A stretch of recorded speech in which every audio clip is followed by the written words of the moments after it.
இன்றைக்கி இஃப்தாருக்கு பார்த்தீங்கன்னா நோன்பு திறக்கிறவங்களுக்காக வீட்டிலே வந்து பார்த்தீங்கன்னா டிஃபன் மாதிரி ரெடி பண்ணி கொடுக்கலாம் அப்படின்னு சொல்லிட்டு நாங்கள் வந்து இன்றைக்கி சிக்கன் குருமா வச்சிட்ருக்கோம். ஸோ ஒரு 50 பேர்கிட்ட சாப்பாடு கொடுக்கலாம் அப்படின்னு சொல்லிட்டு பார்த்தீங்கன்னா ஒரு 100 புரோட்டா கிட்ட கடையில் வாங்கினோம். ப்ளஸ் வந்து ஒரு 50 சமோசாவும் வந்து நாங்கள் ஆர்டர் பண்ணி வாங்கிட்டோம்.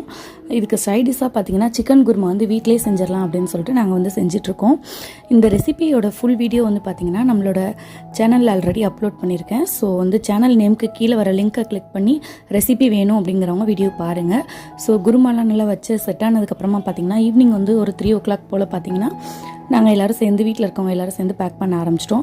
ஸோ ஒரு பாக்ஸில் வந்து 2 புரோட்டா, ஒரு சமோசா, ப்ளஸ் வந்து பார்த்திங்கன்னா குருமா தனியாக, ப்ளஸ் வந்து ஒரு ஜூஸ் பாட்டில், இது எல்லாம் தான் வந்து நாங்கள் அன்றைக்கி பேக் பண்ணி கவரில் போட்டிருந்தோம். ஸோ இந்த மாதிரி பார்த்திங்கன்னா நாங்கள் வந்து கிட்டத்தட்ட ஒரு 50 கவர் கிட்ட வந்து பேக் பண்ணியிருந்தோம். ஒரு 50 பேர்கிட்ட கொடுக்கலாம் அப்படின்னு சொல்லிட்டு நாங்கள் ரெடி பண்ணி வச்சுருக்கோம். ஸோ இந்த வீடியோ அவ்வளோதான். உங்கள் எல்லாருக்கும் வீடியோ பிடிச்சிருந்தா லைக் பண்ணி சப்ஸ்கிரைப் பண்ணுங்கள். தேங்க்ஸ் ஃபார் வாட்சிங்.